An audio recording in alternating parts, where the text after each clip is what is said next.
Hi guys, 6:10 PM na, Iwaw Feng Shui na, brethren, family and friends, sa pong pinagpalang gabi sa inyong lahat. Ang inyo pong lingkod, Brother Norman Cruz, ang inyo pong Feng Shui, Pachi, Chimen, and Yijing, and date selection consultant. Kumusta po? How was your October? Yes, ano na po? Now we know. Tomorrow is November 1, and of course, it's All Saints Day, and November 2, Saturday, it's All Souls Day. Ano po? And ito pong November 1, 2, and 3. Ito po yung mga dates that we are going to visit po our departed loved ones po. Yan. Okay. So, yeah. At least, by the way, did was sharing. At least there's the component po of getting what you want. Not only maybe some actions, but of course prayers po. And we want to tune in to the universe, and of course we still get what we want. And we pray for our loved ones. Of course, naka-align tayo po to a certain direction at a given point in time. But hi to Worshipful Noble Sir Jexter. Worshipful, see you soon ha.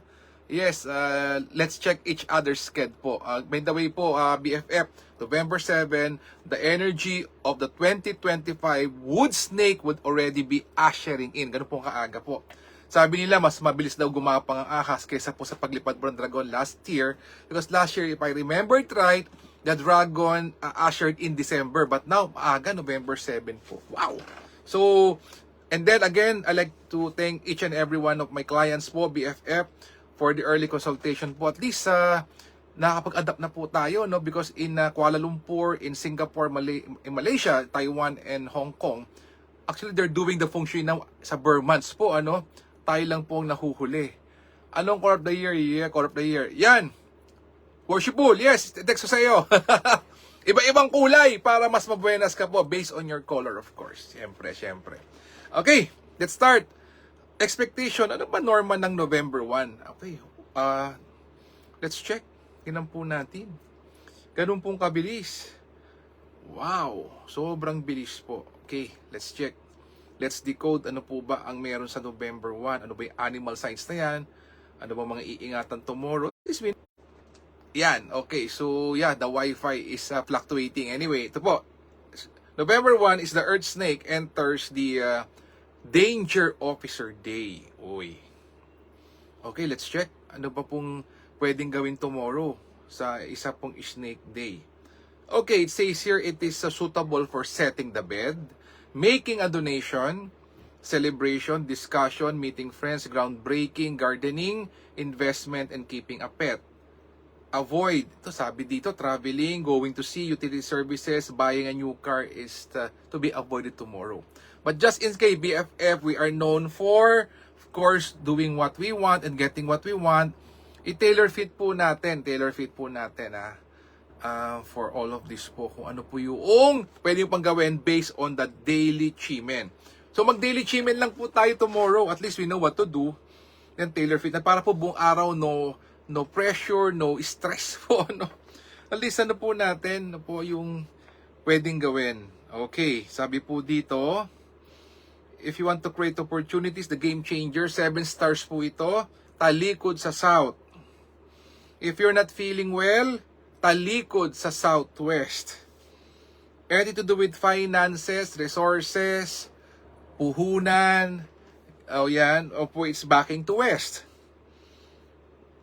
Anything to do with po being beautiful and handsome, if you're a content maker, a blogger, talikod po sa northeast, and heart-to-heart talk, making amends, pakikipag-usap, person to person, talikod naman din po ito sa northeast. So, Worshipful, if I remember it right, are you rat or boar? Year of birth? Nasa iPad ko naka-open. Yeah. At least I already give you an answer now. Worshi, yes. Rat or ox ka po ba? Just rat or boar? Just to make it sure, or dog. Apologies ha. Ayun. Oo nga pala. Yan, Worshi, kailangan mo talaga na. Hi to Aya Ariel. Yes, magandang gabi all the way from San Juan. Aya Ariel, magandang gabi sa'yo. Okay. Silipin natin para kay Worshipful Noble Sir. Okay. Yan, natin tingnan natin, silipin natin. Ano ba yung color na para din po sa mga pinanganak po ng November at sa pig po, regardless of you, being a water pig. Yan, tingnan po natin. Okay, let us see. Ano po ba ang kulay mo, worshipful sir? Worshipful, ito na. Kulay mo, blue, black, and green. Wow, blue, black, and green ka. Uy, nga pala, Aya Ariel, if I'm not mistaken, you're also the same year. Aya Ariel, ha? O kulay po ng mga, talaga namang yung affinity, no? Alam niyo po kahapon, do sa aming pong last day of the third day of our Achievement Dunja, tawag po dito, Achievement Dunja forecasting methods po. Alam mo, dahil ko po natutunan na po, I was really so happy that sabi ko, nung nag-umpisa pa sabi ko, basic. Ay, ito, Maring Seni, all the way from Pasig, magandang gabi sa. And hope to see you soon, Maring Seni, ha? Dahil hindi natin nagkikita. Hope to see you soon.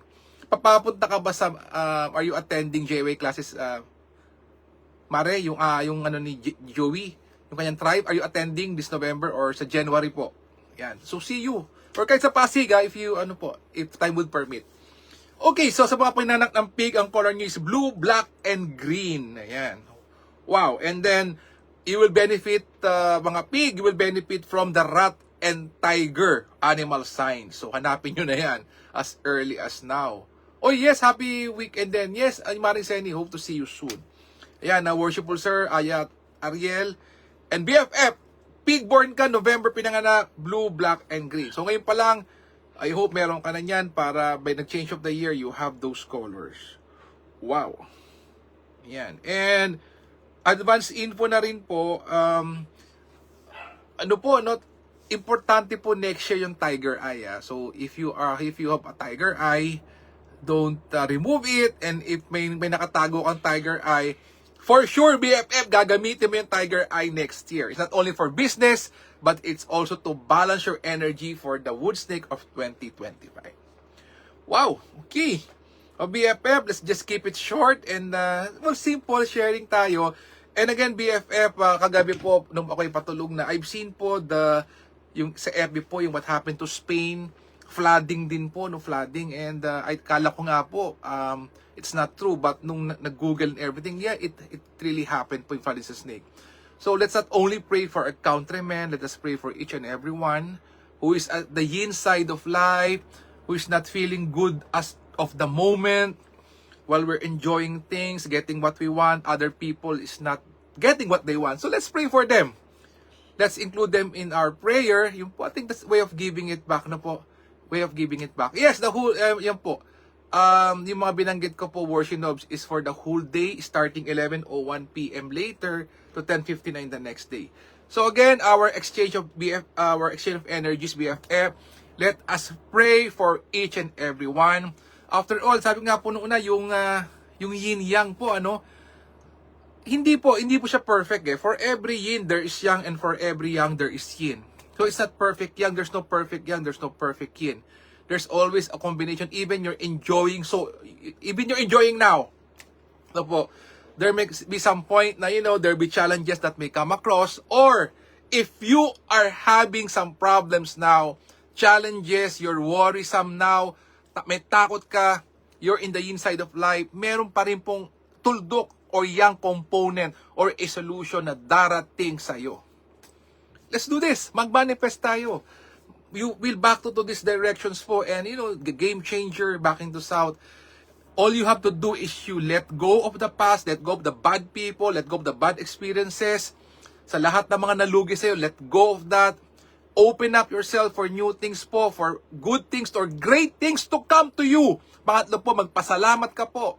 Pang-apat, you ask for the specifics that you want and you give it back to society. Wow, yun po. Tagalog, English, anything po in prayer. Basta po nakaupo, nakatalikod doon, you can count from 64 to 1, and then you do the 5 things. Again, BFF, thank you so much, and let us not forget our obligations po to our departed loved ones, our BFF. Again, let us pray for each other. Let us pray for our leaders. Let us pray for world peace. Let us seal as one. Let us be a blessing to others. God bless us all. With a grateful heart, marami pong salamat sa inyong lahat. God bless, good night, and keep safe tomorrow. Bye-bye. Thank you.